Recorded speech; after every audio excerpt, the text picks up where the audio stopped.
one of the things that I've been so there's lots of different ways to interpret the world, and you can maybe even make a case that there's an endless number of ways to interpret the world. And the problem with that is that it kind of disorients you in terms of what you should be doing. But just because there's a very large number of ways to interpret the world doesn't mean there's a very large number of productive, meaningful, and sustainable ways to interpret the world. And one of the things you do have to do is figure out how you can conduct yourself today so that you don't upset the apple cart in a week or a month or a year. And so, what you do in some sense psychologically is you admit to yourself that your current frame of reference is faulty, and then you start opening the door to a different kind of thinking, which is more creative thinking. It's more lateral thinking, saying, well, I'm wrong, but that's not necessarily a problem because I could be right if I thought some other way. Well, that's great. Often it works. Yeah. And there's almost no end to the utility of trying to figure out which ways that you're wrong. Yeah. Because there's lots of them. And every time you discover one, then you don't have to be quite so wrong anymore. That's a really good deal. Yeah. What's your time worth? You're a university student. Well, it's certainly worth minimum wage, because obviously, but it's worth way more than that, because if you spend a productive hour when you're 20, then you gain the benefits of that hour for the rest of your life. So there's the compounding effect of time spent when we were young. So I say, well, let's assume your time's worth $50 an hour, which I think is an underestimate, but whatever. Let's call it 50. We can call it 25, but we'll call it 50. If that's $2,000 a week you're wasting. It's $100,000 a year. It's like, how much better would your life be if you weren't wasting $100,000 a year? The Da Vinci Code. Everyone liked that. It sold a lot. And, it was full of little mysteries, and it was full of hints that there was more to the world than you think, and which is definitely true. And that, there was a way of getting access to that knowledge, and that it would really be worthwhile. And people like that. They like that idea. And the reason for that is because it's true. Learn to write. I'm dead serious. I'm dead serious about that. Because writing is formalized thinking. And so the way you write is, first of all, you need a problem. Because why write if you don't have a problem? So this is good advice if you're just writing an essay, by the way, for your classes. It's like, pick a bloody problem that you want to write about, because otherwise it's false right from the start. It's up to you to engage with the material until you find something that grips you, that you desire to investigate. Okay, so you need a problem. Well, the next thing you need to do is, you need to have something to say about the problem. Well, so, reading. Reading is really good for that. Read as much as you can. Get your hands on that addresses the problem. Okay, so now you know a bunch of things, or at least provisionally know them. You at least have access to them. Well, now you start sorting through it. It's like, okay, well, maybe I need to summarize what I've learned, and then I need to iron out the contradictions between what I've learned, and I need to elegantly formulate that, and I need to get my word choice right, and my phrase choice right, and my sentence choice right, and I need to organize the sentences into proper paragraphs, and the paragraphs into proper sequence so that I have a coherent argument. And at the same time, what you're doing is you're integrating your own personality at the highest and most abstract level of organization. And you're sharpening your tools, and you're putting yourself straight because you're learning to think. You learn to do that by writing. Many, many years, you hone your words. They're the most powerful thing about you, bar none. If you are an effective writer and speaker and communicator, you have all the authority and competence that there is. And so you're at university. Maybe you're taking a humanities degree. Well, what's the humanities degree for? It's to teach you how to think. You learn to think by writing. Now, there's more to read, to speak, and all of that, but the best thing you can do is read and write every day, a couple of hours every day.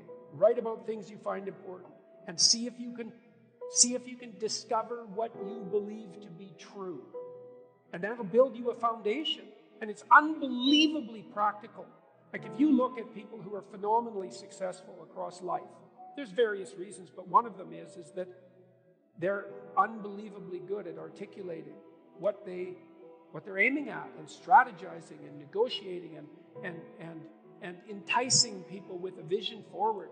It's like, get your words together, man. That makes you unstoppable. And that's the core of the humanities, that idea. Get your words together. Make yourself an articulate creature, and then you're deadly in the best possible way. So, and take that seriously. The best thing you can do is teach people to write, because there's no difference between that and thinking. And one of the things that just blows me away about universities is that no one ever tells students why they should write something. It's like, well, you have to do this assignment. Well, why are you writing? Well, you need the grade. It's like, no, you need to learn to think. Because thinking makes you act effectively in the world. Thinking makes you win the battles you undertake. And those could be battles for good things. If you can think and speak and write, you are absolutely deadly. Nothing can get in your way. So that's why you learn to write. It's like, and I can't believe that people aren't just told that. It's like, it's the most powerful weapon you can possibly provide someone with. And I know lots of people who've been staggeringly successful and watched them throughout my life. I mean, those people, you don't want to have an argument with them. They'll just slash you into pieces. And not in a malevolent way. It's like, if you're going to make your point and they're going to make their point, you better have your points organized, because otherwise you are going to look like and be an absolute idiot. You are not going to get anywhere. The truth of the matter is that you have a lot of potential as a child, but none of that is capable of manifesting itself as freedom before you become disciplined. And discipline is a matter of the imposition of order, and the order is necessary, especially for people who are hopeless and nihilistic. And what does it mean? Well, it doesn't mean, geez, I hate getting up at 8 o'clock in the morning to get ready for work. That just means that you're not very disciplined, or maybe that it might mean something deeper. But I'd start with lack of discipline before, rearranging your whole life. Because you might say, well, I hate getting up at 8 o'clock in the morning no matter what I'm doing, and then it's not your job. I don't mean don't do difficult things. I mean, watch yourself, and if you see that you're doing things that make you hate yourself, then consider the cost of continuing. If something's valuable, you'll make sacrifices to attain it. That discovery of sacrifice, I think that's what separates it's one of the primary factors separating human beings from animals. Because we discovered that we could let go of something we value in the present, and we would gain something we value even more in the future. Lay a disciplinary structure on yourself, get the chaos in check, and then you can move towards a state that's freer, because it's discipline first. Like, look, if you're going to become a concert pianist, there's going to be several thousand hours of extraordinarily disciplined practice. That's the imposition of order on your potential, let's say. But what comes out of that is a much grander freedom. And so in virtually every freedom that you have in life that's true freedom is purchased at the price of discipline. But it's not some casual self-help doctrine. It's that if you don't organize yourself properly, you'll pay for it, and in a big way, and so will the people around you. And I would say, start where you can start. If something announces itself to you as in need of repair, that you could repair, then, hey, fix it. You fix 100 things like that, your life will be a lot different. I often tell people too, fix the things you repeat every day, because people tend to think of those as trivial.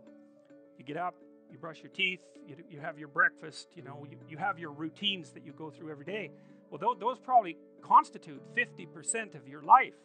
And people think, well, they're mundane, I don't need to pay attention to them. It's like, no, that's exactly wrong.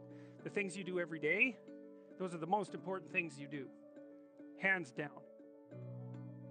Well, there isn't anything better to have than a problem that's worth solving, that's really worth solving. Right? And so the more of that you take on, the more you have a reason to get out of bed in the morning, no matter what. I'm getting up, I'm trudging forward. It doesn't matter what I'm suffering from. I've got things that need to be done. They're necessary. And that gives you that sense of purpose that is the antidote to bitterness. So, yeah, there's lots of reasons to, because I've thought for a long time, imagine you have a choice in front of you, because you do. So here's the choice. Your life is either meaningful or meaningless. Okay, so let's go through the meaningless part first. Because you think, well, of course I don't want it to be meaningless. It's like, yeah, just hold on a second. Nothing you do matters. And so impulsive pleasure is the order of the day. No responsibility. You can do whatever you want. It's like Pleasure Island in Pinocchio, right? Or it's like Neverland in Peter Pan. You're still a kid. You can play all the time. Yeah. Impulsive pleasure and no responsibility. That's the reward for meaninglessness. Well, but then the other side is, okay, well, let's say you want your life to be meaningful. It's like, okay, then what you do matters. It actually matters, right? Make a mistake, hurts you, hurts your family, hurts the world in a deeper way than you think. And you have to be awake to that. And then you have to take it on yourself. So if you're at a particular stage right now, and that stage would involve a particular worldview and the behaviors that go along with that. So the perceptions and behaviors. But it's not enough because you haven't mastered the whole world and you're making mistakes all the time. And then there's other neurological mechanisms that, so maybe that's a more left hemisphere phenomenon, the instantiation of that identity. Then there's right hemisphere mechanisms that are tracking your errors and and keeping track of them. And the errors are an indication that your theory is incomplete. So the errors accumulate and the information around the errors accumulate and another identity starts to become formulated. And it solves all the problems your previous identity did, but also some additional ones. When you have an aha moment like that, it's the manifestation of that next identity that's making itself known. It's because it's being built from the bottom up. It isn't explicit yet.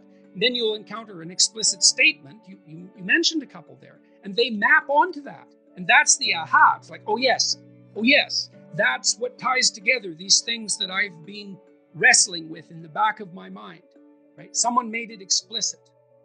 And that's that's one of the great things about language. That can also help fill in the gaps too. Because then, you can start to make arguments based on that observation. That aha, that's the manifestation.